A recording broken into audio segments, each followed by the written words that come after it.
عہد کا نام پیر میاں علی شاہ رحمۃ اللہ علیہ تھا۔ ناظرین کرام، گولڑا شریف کا روحانی مرکز جو تھا اور یہ جو خانقاہ تھی، اس کی بڑی قربانیاں ہیں پاکستان کے لیے، بڑی خدمات ہیں، علمی دنیا میں بھی، عملی دنیا میں۔ تحریک پاکستان ہو، تحریک آزادی کشمیر ہو، تحریک ختم نبوت ہو، جتنی اس ملک کے حاصل کرنے کے لیے، اس ملک کی بقا کے لیے، رسول اللہ صلی اللہ علیہ وسلم کی ناموس کے لیے قربانیاں اس درگاہ نے دی ہیں، شاید اس کا مقابلہ کسی اور سے نہیں کیا جا سکتا۔ ناظرین کرام، پیر میاں علی شاہ رحمۃ اللہ علیہ کا بہت بڑا جو کارنامہ ہے کہ انہوں نے جس طرح، جس دلیری اور حریت کے ساتھ حضور سید عالمین صلی اللہ علیہ وسلم کی ختم نبوت کا تحفظ کیا تھا، وہ ایک تاریخ کا روشن باب ہے۔ ناظرین کرام، اسی خانوادہ سے وہی پیر میاں علی شاہ رحمۃ اللہ علیہ کا جو فیض تھا، اس آگے چلتے چلتے وہ پیر صاحبزادہ غلام نصیر الدین گولوی رحمۃ اللہ علیہ ان میں آیا، اور پیر غلام نصیر الدین گولوی عمومی طور پہ ہمارے ہاں لوگ ملک کے بڑے شاعر کے طور پہ ان کو جانتے ہیں۔ پیر نصیر الدین بیک وقت ان کا کام حدیث پہ بھی ہے، ان کا کام تفسیر پہ بھی ہے، بلند پایا وہ شاعر بھی تھے، وہ ادیب بھی تھے اور خطیب بھی تھے۔ ایک عہد جو تھا علمی، اس کا نام پیر غلام نصیر الدین نصیر تھا۔ آج ہماری خوش بختی ہے کہ اسی خانوادہ کے پیر غلام نصیر الدین نصیر گولوی کا صاحب کے صاحبزادہ شمس الدین شمس گیلانی ہمارے ساتھ ہیں۔ صاحبزادہ صاحب بہت شکریہ، جی، آپ آج تشریف لائے ہیں۔ ناظرین کرام، دوسرے ہمارے ساتھ آج ہیں ملک کے معروف اہل علم ہیں، تعلیم کی دنیا سے تعلق، پروفیسر ڈاکٹر محمد شاہ کھگا صاحب ہمارے ساتھ ہیں، اور ڈاکٹر سعید احمد سعیدی، آپ ان سے واقف ہی ہیں، میرے مہمان اکثر بنتے رہتے ہیں۔ ڈاکٹر صاحب آپ کا بھی بہت شکریہ۔ ناظرین کرام، غلام نصیر الدین نصیر صاحب سے میرا بڑا دوستی کا تعلق رہا، ایک مدت ہماری ان سے نشستیں رہیں، اور وہ علمی نشستیں کیا تھیں؟ وہ جو کسی نے کہا تھا نا کہ یاد ماضی عذاب ہے یا رب، چھین لے مجھ سے حافظہ میرا، وہ اس معنوں میں ہے کہ جب وہ یاد آتی ہیں، وہ یادیں، وہ مجلسیں، وہ لوگ دنیا میں کیا تھے، کیا لوگ تھے جو راہ وفا سے گزر گئے، جی چاہتا ہے نقش قدم چومتے چلے۔ صاحبزادہ غلام نصیر الدین نصیر با کمال دوست، با کمال شاعر تھے، اور پھر جب وہ نعت پڑھتے تھے، ان کا پڑھنے کا انداز بھی منفرد تھا۔ مجھے یاد آتا ہے کہ انہوں نے ایک مرتبہ میرے ساتھ بیٹھے ہوئے تھے اور ایک تقریب میں انہوں نے کہا کہ اس کو نہ چھو سکے کبھی رنج و علم کے ہاتھ، اٹھے ہیں جس کے حق میں رسول خدا کے ہاتھ، اور ممکن نہ تھا مزار مقدس کو چھو سکیں، خود کو بڑھا دیا ہے نظر کو بنا کے ہاتھ۔ اور مقطع کمال کا کہا، انہوں نے کہا کہ میں ہوں غلام کوچائے آل نبی نصیر، میں ہوں غلام کوچائے آل نبی نصیر، اور یوں کر کے کہا کہ دیکھے تو مجھ کو نعرے جہنم لگا کے ہاتھ۔ یہ ان کا جو ناز کا ایک خاص انداز تھا سید زادے کا پڑھنے کا، آج مجھے یاد آ رہا ہے۔ صاحبزادہ شمس صاحب، صاحبزادہ صاحب کا مختصر تعارف، اور آپ سے بہتر کون تعارف کروا سکتے ہیں؟ جی، بسم اللہ الرحمن الرحیم۔ آپ کا بہت شکریہ، آپ نے مجھے دعوت دی۔ ہمارا جو خاندانی پس منظر یہ ہے کہ جی ہم گیلانی سادات ہیں۔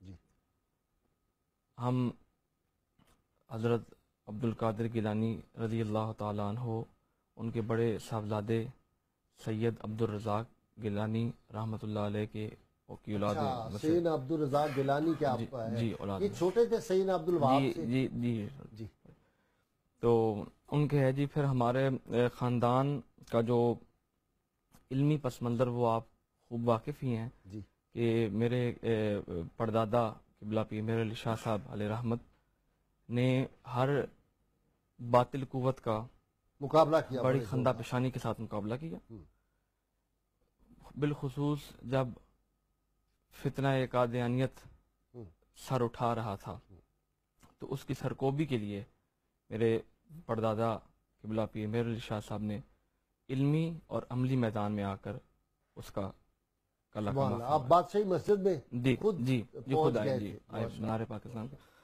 تو والد صاحب علیہ رحمت کی جو علمی بصیرت اور علمی کاوشیں تھیں وہ زمانے بھر پر مخفی نہیں ہیں.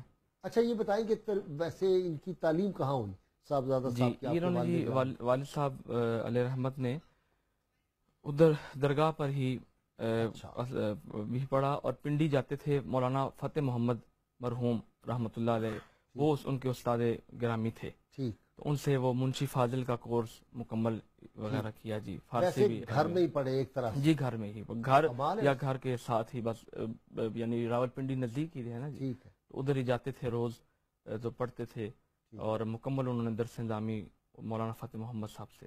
جی اچھا فارغ تھے. جی فارغ. اچھا ذوق بڑا زبردست تھا ان کا مختلف کتابوں کا، اور کتابیں بے شمار وہ پڑھتے تھے؟ جی ان کا اکثر وقت اسی میں مصروف رہتے تھے وہ، کہ وہ ان کا مطالعہ چلتا تھا.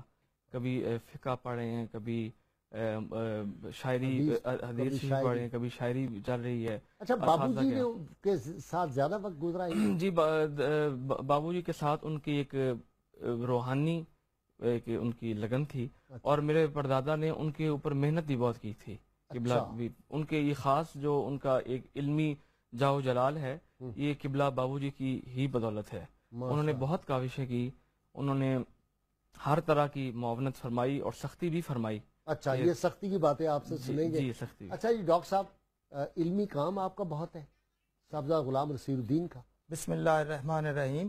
پیر سید نصیر الدین نصیر رحمۃ اللہ علیہ خود فرماتے تھے کہ ہم گیلانی لکھتے ہیں تو حضور غوث اعظم شیخ عبد القادر جیلانی غوث سمدانی فرماتے ہیں درست العلم حتی صرت قطباً، کہ میں علم پڑھتے پڑھتے قطبیت کے درجے پہ پہنچ گیا. سبحان اللہ. تو سبحان اللہ.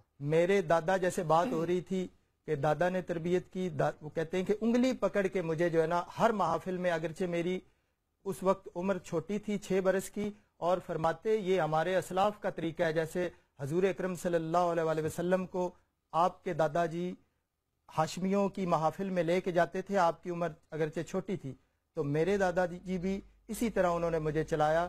اور اجمیر شریف میں میری 12 سال عمر تھی تو اجمیر شریف خواجہ خواجگان کے عرس پہ میں نے وہاں پہ تلاوت کی، اور دادا جی خوش ہوئے، انہوں نے کہا کہ جی میں یہی چاہتا تھا. سبحان اللہ. تو آپ اچھا قاری بھی بڑے تھے، سبا قرات کے قاری تھے وہ. قاری محبوب علی لکھنوی سے آپ فرماتے ہیں کہ میں نے 6 سال تجوید پڑھی ہے. اچھا. اور وہ اس وقت ہندوستان کے سارے جو ہے نا قاریوں سے ان کا نام بڑا تھا. واہ واہ واہ واہ. تو حضرت پیر سید نصیر الدین صاحب رحمۃ اللہ علیہ نے راول پنڈی میں کہتے ہیں کہ میرے دادا جی نے کہا کہ آپ بسوں پہ چڑھ کے جائیں علم کے لیے اور آپ کی تربیت کرنے کے لیے، جو ہے نا آپ یہ مقصود ہے کہ آپ اسی طرح پیدل جائیں، بسوں پہ لٹک کے جائیں. تو آپ نے ساری زندگی جتنا میرا ساتھ ان کے ساتھ وقت گزرا ہے، جب بھی میں گیا ہوں قرآن مجید میں انگلی رکھی ہوئی ہے، آپ اور قرآن مجید حفظ کر رہے ہیں، اور آپ حافظ بھی تھے قرآن مجید کے. اور اکثر نئی بات ہے، اکثر آپ اس کی مشق کرتے رہتے تھے. جب کبھی جانا، کبھی مجھے کہنا وہ فرہنگ اٹھا دیں، یہ دیکھیں اس میں معنی دیکھیں. تو مطلب ہے ان کا علمی دنیا میں اتنا شغف. ایک واقعہ میں بتاتا ہوں، مجھے یہ واقعہ میں دوبارہ آتا ہوں تو آپ نے سنانا ہے. ڈاکٹر صاحب آپ کی شخصیت. جی بسم اللہ الرحمن الرحیم. پیر صاحبزادہ سید غلام نصیر الدین نصیر نور اللہ مرکزہ ایک عبقری شخصیت تھے. سبحان اللہ. عہد ساز. جی عہد ساز، عہد آفرین. میں 2 چیزیں یہاں پر ذکر کرنا چاہتا ہوں. ایک تو فتح محمد امان صاحب کے پاس آپ پڑھتے تھے، صاحبزادہ صاحب نے جس طرف اشارہ کیا، تو وہ شعر و سخن کے بڑے خلاف تھے. اچھا. اور وہ چاہتے تھے کہ یہ دوسری طرف زیادہ توجہ دے، لیکن اس کے باوجود ان کی غزلیں، نظمیں، چونکہ نعت، منقبت آتی رہتی تھی تو مسئلہ ان تک پہنچا. تو وہ پھر کسی نے کانوں میں کہا یہ کوئی اور لکھتا ہے اور اپنے نام سے یہ سنا دیتے ہیں. ایک دن آئے، فارسی نعت لے کر آئے وہ، اور بڑی مشکل اس کی بہر تھی، پیر مہر علی شاہ صاحب رحمۃ اللہ علیہ کی. اور عصائے موسوی لے کر کھڑے ہو گئے اور کہا کہ یہ آپ نے اس بہر میں نعت لکھنی ہے، اور آپ کے پاس 3 گھنٹے اور میں ادھر ہوں. اور وہ عصائے موسوی لے کر گھومتے رہے.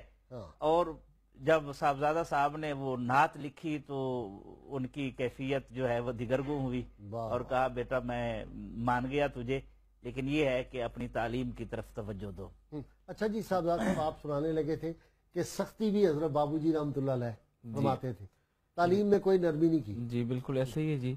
جیسے کھگا صاحب نے فرمایا کہ وسائل کی بھی اللہ کی طرف سے عطا تھی، وسائل بھی بے تھے، شمار وسائل اللہ کا جی، کرم ہے کوئی شک شروع. ہی نہیں. تو لیکن والد صاحب بس پر ہی جاتے تھے اور 3rd کلاس کا ٹکٹ جو ہوتا تھا اچھا کھڑے ہو کے وہ جاتے تھے، سیٹ نہیں. ٹھیک ٹھیک. تو وہ اس لیے کہتے تھے کہ آج محنت کر، میرے قبلہ یعنی پردادا صاحب کہتے تھے، دادا جان، کہ جب یہ محنت آج تم مشکل میں ہو رہی ہو لیکن کل یہ تمہارے لیے آسانی کا باعث بنے گی. واہ. تو یہ ان کی کچھ شفقتیں تھیں میرے والد صاحب پر. اچھا بتائیں نا، والد کیسے تھے؟ جی انتہائی آپ شفیق. سے کیسا سلوک تھا؟ جی. ہم تو دوستوں میں جی. شامل تھے اور دوستوں کے ساتھ ان کی محبت الفت بے انتہا. بطور والد ذرا بتائیں. جی گھر والوں کے ساتھ انتہائی شفیق. اچھا. اور چونکہ میں بھی جب پھر اسکول یا کالج لائف میں تھا تو اس وقت بھی ذرا ویسے ہی جیسے تعلیمی معاملات میں ذرا سختی کرتے تھے. ٹھیک. تو پڑھائی کے اس میں معاملے کوئی میں رعایت نہیں اس میں کرتے. کوئی کسی صورت میں بھی رعایت نہیں کرتے تھے. سختی بھی کرتے تھے، ڈانٹتے بھی تھے. اور جب اگر لیکن پڑھائی کا ایک اچھا یعنی تسلسل جاری رہتا تھا تو پھر ایک یعنی وہ انکریج کرتے تھے. شاعری کس کس زبان میں کی انہوں نے؟ جی انہوں نے 7 زبانوں میں جی، پوربی میں، اچھا، جی فارسی میں، جی اردو میں، جی عربی میں بھی اشعار جی. اچھا. اور اس پنجابی میں فارسی بھی تو ان لکھے کے ایسے تھے جیسے جی اپنی وہ مادری زبان جی. ہوتی ہے. آغوش حیرت ان کی رباعیات کی فارسی کتاب میں ہے. فارسی میں جی، وہ بھی منظر عام پر کوئی ہے. شعر یاد ہو آپ کو؟ جی غزل کے چند اشعار ان کی غزل تھی کہ 4 تنکوں کا سہارا کچھ نہیں، واہ واہ. 4 تنکوں کا سہارا کچھ نہیں، صحن گلشن میں ہمارا کچھ نہیں. واہ واہ واہ واہ. اور دل میرا لے کر یہ ظالم نے کہا، ہاں، دل میرا لے کر یہ ظالم نے کہا، جاؤ رستہ لو تمہارا کچھ نہیں. واہ واہ. اور مقطع ہے کہ سارے عالم میں وہی وہ ہیں نصیر، ہاں سارے عالم میں وہی وہ ہیں نصیر، ہاں. ان کا سب کچھ ہے ہمارا کچھ نہیں. واہ، ان کا سب کچھ ہے ہمارا کچھ نہیں.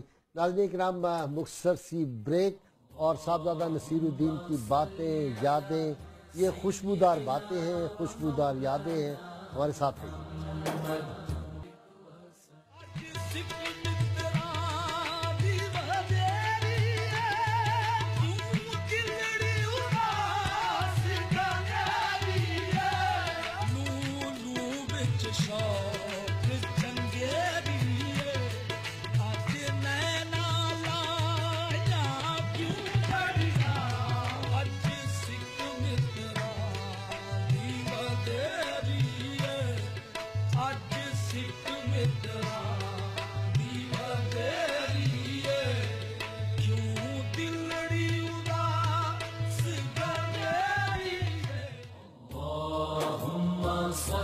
ویلکم بیک ناظرین کرام.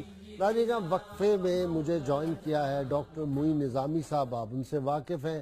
ڈاکٹر صاحب بہت بڑی علمی شخصیت ہمارے ملک کی، میرے دوست اور چھوٹے بھائیوں کی طرح، اور ہمارے ساتھ رہتے ہیں اکثر پروگراموں میں.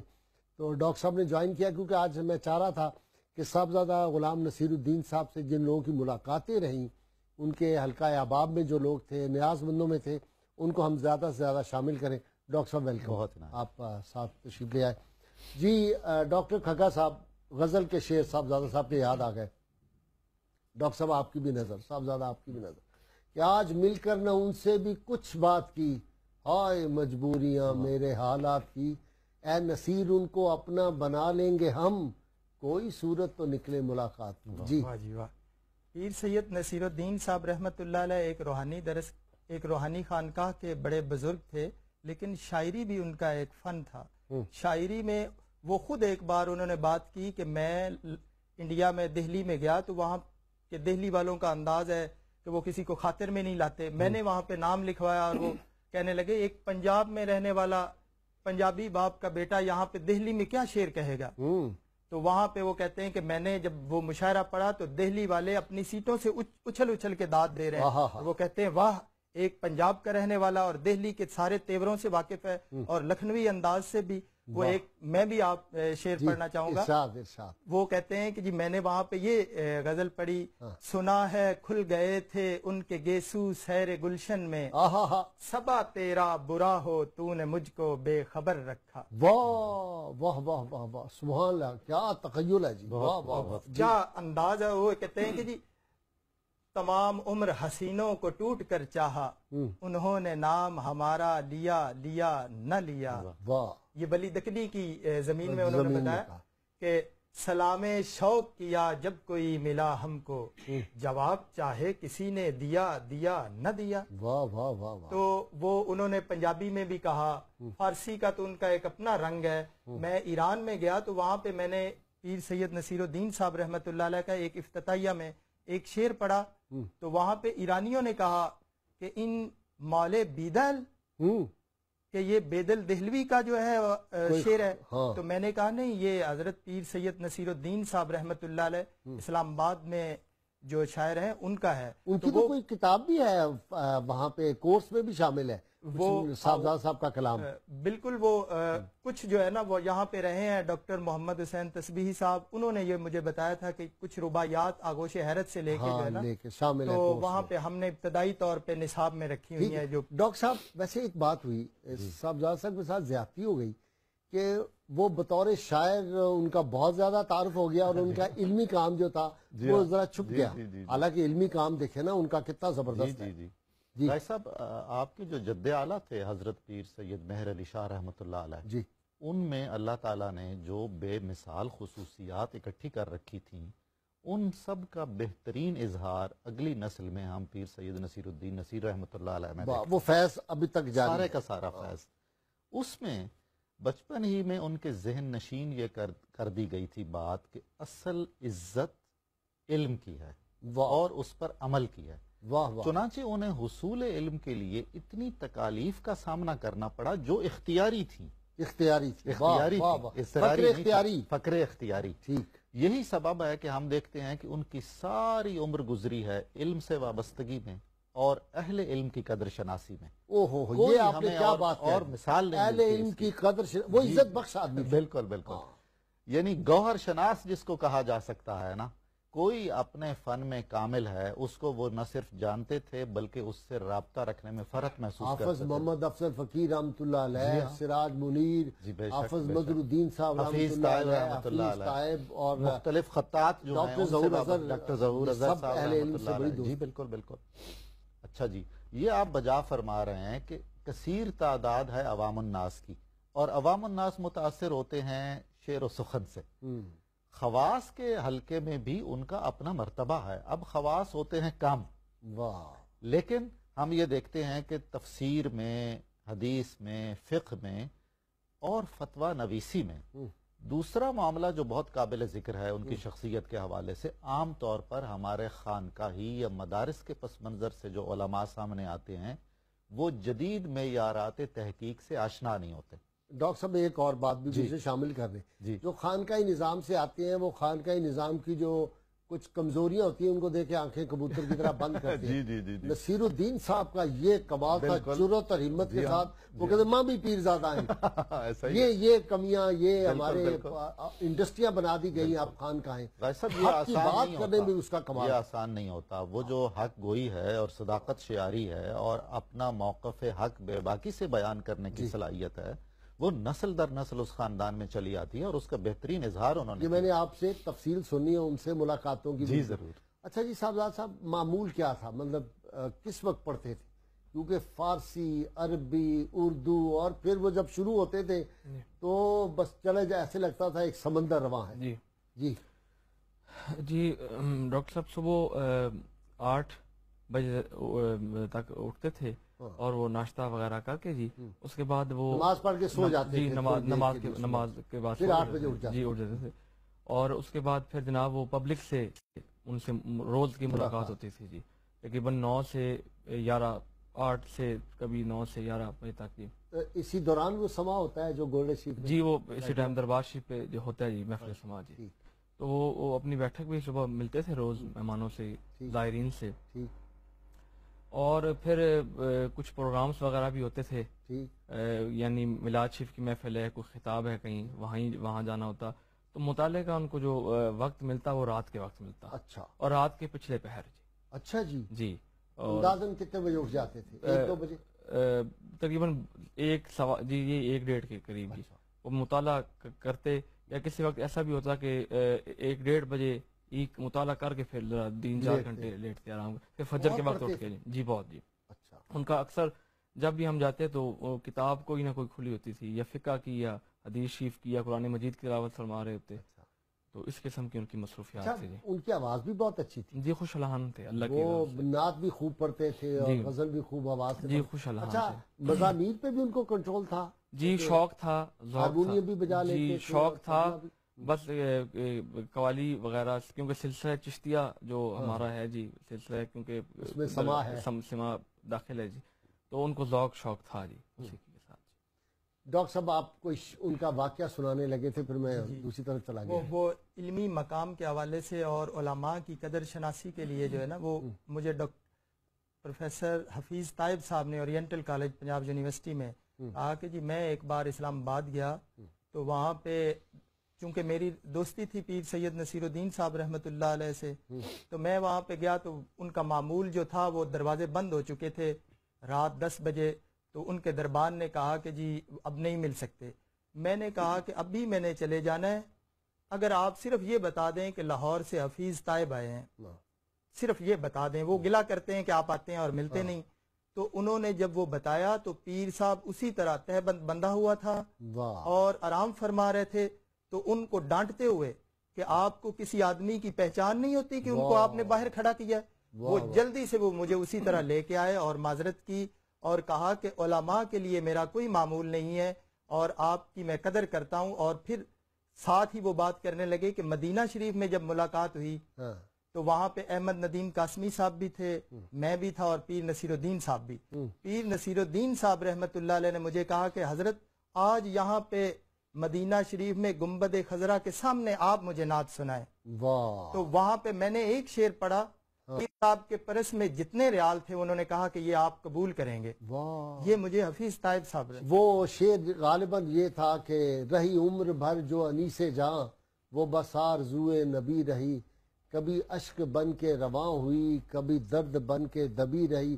وہ جو ساتیں تھی سرور کی، وہ جو دن تھے حاصل زندگی، بحضور شاف امتاں میری جن دنوں طلبی رہی. حفیظ طائب صاحب کا شعر ہے. جی ڈاکٹر صاحب آپ وہ ہم کر رہے تھے کہ علمی ان کا مقام بہت بلند تھا، لیکن نام و نسب کا اتنا تعارف پبلک میں نہیں ہو سکا. ان کی زیادہ شاعری چلی. اس میں یہ ایک وجہ یہ تو نہیں کہ ان کا پڑھنے کا جو سٹائل تھا وہ اتنا زوردار تھا کہ وہ کیپچر کر لیتا تھا. کوئی شک ایسا نہیں ہے. ویسے بھی جو کلام میں ہے نا جی، اس میں ایک سحر تو ہوتا ہے. اب بہت زیادہ لوگ پڑھے لکھے کوئی نہیں ہیں اور کتابوں تک بسا اوقات رسائی نہیں ہوتی. یہ فیکٹر اس میں ضرور شامل رہا. مجھے جو یہ عرض کرنا ہے، ایک بہت بے مثال خصوصیت ان کی، آپ نے جب خوش الحانی کا ذکر کیا تو میرا شدید جی چاہ رہا تھا کہ آپ کی توجہ منعطف ہو اس بات کی طرف کہ وہ خوش جمال کس قدر تھے. کیا بات. خوش لباسی ان کی شہزادے.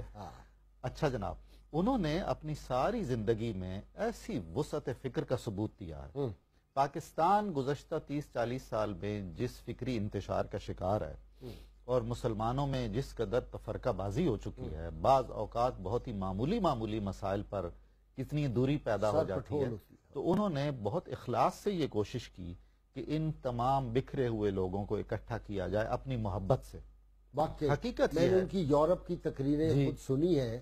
واقعی انہوں نے امت کے اتحاد کے لیے مشترکات پہ بڑے خوبصورت انداز سے وہ بات کرتے. اور آخری ان کی جو حیات طیبہ توحید پہ بڑا زور، توحید پہ بہت شدید. ہمارے ہاں عمومی طور پہ خانقاہوں میں لوگ اس ٹاپک پہ اتنی توجہ نہیں دیتے، لیکن صاحبزادہ انہوں نے یہ محسوس کیا کہ ہمارا جو خانقاہی نظام ہے اور اس میں جو موضوعات گفتگو ہوتے ہیں، کہیں یہ تھوڑا سا دب سا جاتا ہے. یہ موضوع اس کو بہت اجاگر کرنے کی ضرورت ہے.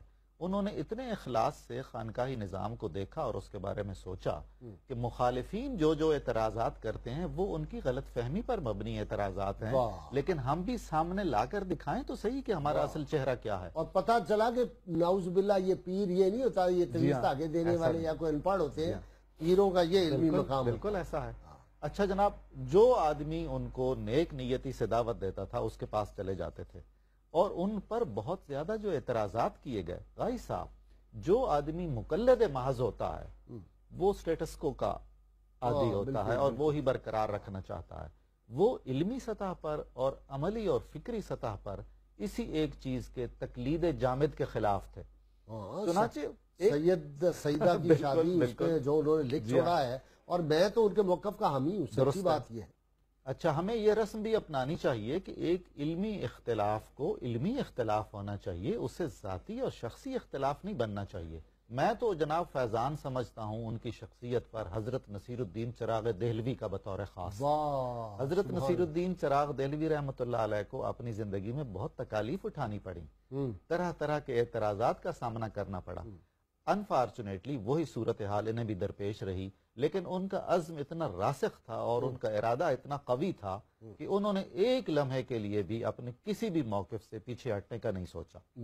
اتنا خلوص تھا غازی صاحب کہ آخری کئی برس میں وہ شدت سے یہ چاہ اور سوچ رہے تھے اور اس کی پلاننگ کر رہے تھے کہ وہ ایک جدید مدرسہ، جس کو ہم کہہ سکتے ہیں خانقاہی یونیورسٹی، قائم کریں جس میں ایسے افراد تیار ہوں جو عالم اسلام کو اس وقت درپیش مسائل اور معاملات کو فیس کرنے کی اہلیت اپنے اندر پیدا کر لیں. صحیح. کون ایسا ہے جو اتنے اخلاص سے اور اتنی دل سوزی سے سوچتا ہے امت کے معاملات پر؟ واہ واہ واہ. انہیں اس سے کوئی غرض نہیں تھی، کوئی یعنی ان کی مجبوری نہیں تھی. ان کو اللہ تعالیٰ نے جو آخری ملاقات ڈاکٹر میری اور ان کی ہوئی وہاں فیصل آباد یونیورسٹی آف فیصل آباد میں، تو اس میں انہوں نے کہا کہ میں چاہتا ہوں کہ الیکٹرانک میڈیا میں کوئی ایک ٹیلی ویژن اسٹیشن ایسا قائم کروں جہاں تصوف کی جو صحیح روح اور اسپرٹ ہے اور تعلیمات ہیں وہ پیش کی جائیں اور قوم کا ذہن اور فکری طور پہ قوم کو جو ہے وہ تیار کیا جائے. ایسا ہی ہے. یعنی یہ دل سوزی جو ہمارے اکابر جو خانقاہوں سے وابستہ تھے ان میں تھی، اپنے عہد میں ہمیں پیر سید نصیر الدین رحمۃ اللہ علیہ میں یہ دکھائی دیتی ہے.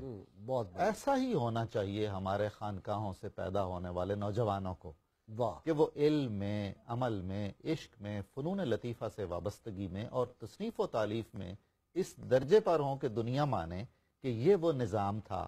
اچھا جی صاحب سے ایک بات، عشق رسول بہت تھا، کہتے ہیں بعض اوقات پھر رونے لگتے تو پھر آنسوؤں کی جھڑیاں لگ جاتی.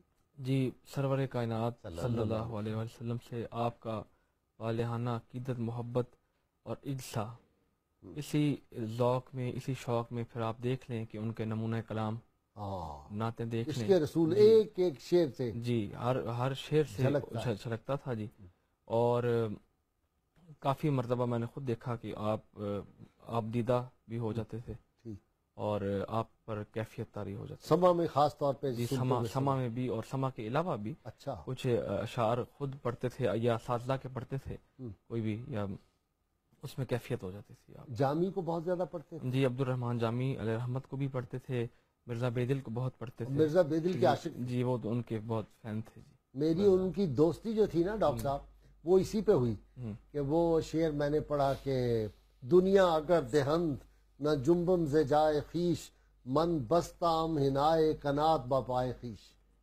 اس سے ہماری دوستی ہو گئی. وہ سمجھتے تھے کہ میں فارسی بھی سمجھتا ہوں، میں تو ڈاکٹر نظامی سے سنا کے اپنا کام چلا لیتا ہوں. جی، یہ بیدل کی آپ بات کر رہے ہیں، وہ شعر جو ہے بحر کامل میں ہے، اگر است در دلت آرزو کے نظر بخوش نظری رسد، بے حریم جلوہ خود نشیں کے تورا ازو خبری رسد. واہ واہ واہ. تو یہ بیدل کی زمین میں، اب یہ ان کے کلیات میں بھی چھپا ہے. حضرت قبلہ ان کے صاحبزادہ غلام نظام الدین جامی دامت برکاتہم العالیہ نے، انہوں نے دیوان میں یہی شعر اوپر لکھا ہے. اچھا. جو ان کی غزلیات عرش ناز میں جو ہے نا، یہ بیدل کی زمین میں کہا ہے. اور یہ اہل زبان ایرانیوں نے ترجمہ بھی کرتے ہیں. ترجمہ اس کا یہ کہ جی اگر آپ نے اپنے آپ کو دیکھنا ہے تو آپ اپنے دل کا دروازہ کھولیں. ادھر ادھر جو گھوم رہے ہیں تو یہاں پہ ہی سارے نظام لگے ہوئے ہیں اور یہاں پہ ہی ہے. آپ ایسے ہی بیگانوں کے پاس جا رہے ہیں، یہاں پہ وہ ایک حقیقت ہے اور عرفان ہے، جو اصل تصوف کی بات ہے، انہوں نے خود جو زیرہ و رسم منزل ہا میں بھی اسی طرح کی باتیں کی ہیں، اور وہ لکھا ہے کہ یہ جو تصوف کو لوگ سمجھتے ہیں اور وہ کہتے کہ جی جنہوں نے چوگا پہن لیا یا مخصوص لباس اوڑھ لیا، یہ تصوف نہیں ہے۔ اور آج کل یہ رواج بھی ہے، انہوں نے زیرہ و رسم منزل ہا میں لکھا ہے کہ جو بہکی بہکی باتیں کر دیتا ہے وہ کہتے ہیں یہ متصوفانہ شاعری کر رہا ہے۔ تو یہ تصوف نہیں ہے، اصل میں تصوف جو ہے وہ کشف المعجوب میں جو بیان ہوا ہے وہ اسی طرح تصوف ہے، اور اپنے آپ میں دیکھنا چاہیے، جیسے حافظ نے کہا تھا سال ہا سال دل طلب جامع جم ازمامی کر وانچ خود داشت ز بیگانہ تمنا می کر۔ سبحان اللہ، کہ جو تیرے خود پاس ہے وہ دوسروں سے آپ تلاش کر رہے ہو، تو وہ تو تیرے دل میں ہے، اندر ہے۔ تو یہ پیر سید نصیر الدین صاحب رحمۃ اللہ علیہ نے یہ بے دل کے شعر میں جو ہے نا اپنا یہ مفہوم بیان کیا ہے۔ ڈاکٹر صاحب، نظامی گنجوی، بیدل عظیم آبادی، مولانا روم، مولانا جامی اور یہ جو تھے غنیمت کنجاہی، ان کے بھی بڑے عاشق، بہت بہت بہت ہیں جی قاری صاحب۔ میں تو یہ کہتا ہوں کہ ایسے جو فرد ہیں کبھی کبھی پیدا ہوتے ہیں، وہ اس زمانے کے اور اس دنیا کے نہیں تھے، واقعی ذہانت ان کے ہم اثر وہ تھے جن کو وہ ہر وقت پڑھتے رہتے تھے۔ صحیح، وہ جلال الدین رومی کے اور مولانا عبد الرحمن جامی اور حافظ شیرازی اور بیدل عظیم آبادی کے ہم اثر تھے۔ اس قافلے سے بچھڑا ہوا ایک شخص، بالکل، جو راہنور تھا، وہ لگتا ہے اس دور میں آ گیا۔ بالکل ایسا، ہاں، یہ صحیح بات۔ سب کے ہندی وہ اس شاعری کو ہم کہتے ہیں جو فارسی شاعری بر صغیر میں جنوبی ایشیا میں لکھی گئی، وہ مشکل ہے اور اس میں طرح طرح کی لفظی اور معنوی پیچیدگیاں ہوتی ہیں۔ اس کو جاننے پہچاننے والے اور پرکھنے والے بہت کم لوگ ہیں۔ پیر نصیر الدین اپنے عہد میں، اللہ تعالیٰ ان پر ہزاروں رحمتیں فرمائے، سب کے ہندی اور خصوصاً بیدل اور غنیمت کے ماہر ترین شخص تھے۔ کیا بات ہے۔ چند میری بھی ان سے نیازمندانہ ملاقاتیں ہیں جی، بہت ہی مشفقانہ وہ رویہ رکھتے تھے۔ ہماری نسبت بھی اکٹھی ہے، جی ظاہر ہے، گورڈا شریف کی نسبت سیال شریف سے ہے، ہم بھی انہی کے مریدوں میں سے ہیں، تو چنانچہ اس محبت کی وجہ سے وہ بہت شفقت فرماتے تھے۔ بیدل پر جب بھی گفتگو ہوئی، ایسے نشے میں اور ایسی مستی میں وہ بیدل پر بات کرتے تھے، اور ان کی تحریریں ہیں بیدل کے بارے میں، یعنی عام محققین اور شعراء جس موضوع کو بھاری پتھر سمجھ کر ہاتھ ہی نہیں لگاتے، وہ ان کے لیے بالکل یوں تھا جیسے آب رواں ہے۔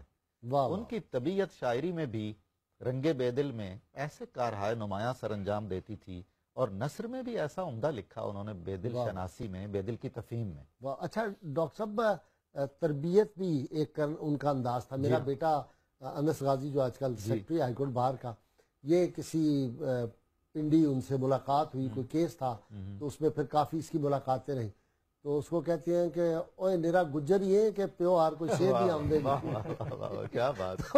اس کو کچھ اشعار آتے تھے، اس نے سنائے، تو بعد میں اس کا شوق بڑھ گیا، ان کی محفلوں میں بیٹھنے سے اس کا ذوق جو تھا، اس کو کہنے میرا گجر نہ بڑی۔ تو میں نے کہا نہیں، تم نے کیوں نہیں وہاں پہ کہا کہ میاں محمد صاحب رحمۃ اللہ علیہ سے بڑا کون شاعر ہے؟ بالکل بالکل جی، یہ حوصلہ افزائی کا جی اور تربیت کا پہلو بہت سارے نوجوانوں کو میں جانتا ہوں جو ارادتاً ان سے وابستہ تھے اور علمی ذوق رکھتے تھے، اور ان کی انگلی پکڑ کے ان کی حوصلہ افزائی کے نتیجوں میں وہ اپنی اپنی صلاحیت کے مطابق ڈاکٹر صاحب بہت شکریہ آپ کا۔ ہمارے پروگرام کا وقت محدود ہوتا ہے، اور نصیر الدین صاحب پہ تو پھر پروگرام کم از کم 4 گھنٹے کا ہو تو پھر آدمی صحیح طور پہ انصاف کر سکتا ہے۔ ڈاکٹر کھگا صاحب آپ کا شکریہ، صاحب آپ کا بہت بطور خاص شکریہ۔ انشاءاللہ تعالیٰ پھر بھی ہماری ملاقاتیں رہیں گی، اور میری دعا ہے آپ کے لیے خاص کہ اللہ تعالیٰ آپ کو اور آپ کے بھائیوں کو پیر نصیر الدین رحمۃ اللہ علیہ کا صحیح وارث جانشین علمی، عملی، روحانی طور پہ بھی بنائے۔ ناظرین کرام، مجھے مختصر سی بریک لینی ہے اور ہم حاضر ہوتے ہیں۔ ویلکم بیک ناظرین کرام، کتاب الشفا سے نسخے کا وقت ہو گیا۔ ظالموں کے ظلم سے بچنے کے لیے، کسی ظالم حکمران سے بچنے کے لیے 11 بار سورہ توبہ کی تلاوت کرنا بہت مفید ہے۔ شرط یہ اول و آخر 11 مرتبہ کوئی بھی درود پاک جو آپ کو آتا ہو۔ سیدنا علی المرتضیٰ شیر کرم اللہ وجہ الکریم فرماتے ہیں، گناہوں پہ نادم ہونا ان کو مٹا دیتا ہے، اور نیکیوں پر مغرور ہونا ان کو برباد کر دیتا ہے۔ ناظرین کرام، صاحبزادہ غلام نصیر الدین نے بڑی کمال کا ان کی جو نعتیں ہیں، وہ کلام بھی بڑا با کمال ہے، اور آپ کو ابھی میں سنواؤں گا چشتی صاحب سے کلام بھی مجھے کل تک کے لیے اجازت دی ہے، اپنے میزبان نذیر احمد غازی کو اس دعا کے ساتھ کہ اللہ کریم ہمیں غلام نصیر الدین نصیر رحمۃ اللہ علیہ کا جو عشق رسول تھا وہ اللہ تعالی ہمیں عطا فرمائے، پاکستان کو اللہ صدا سلامت رکھے۔ اب نعت ہم سنتے ہیں جناب چشتی صاحب نے۔ جی چشتی صاحب۔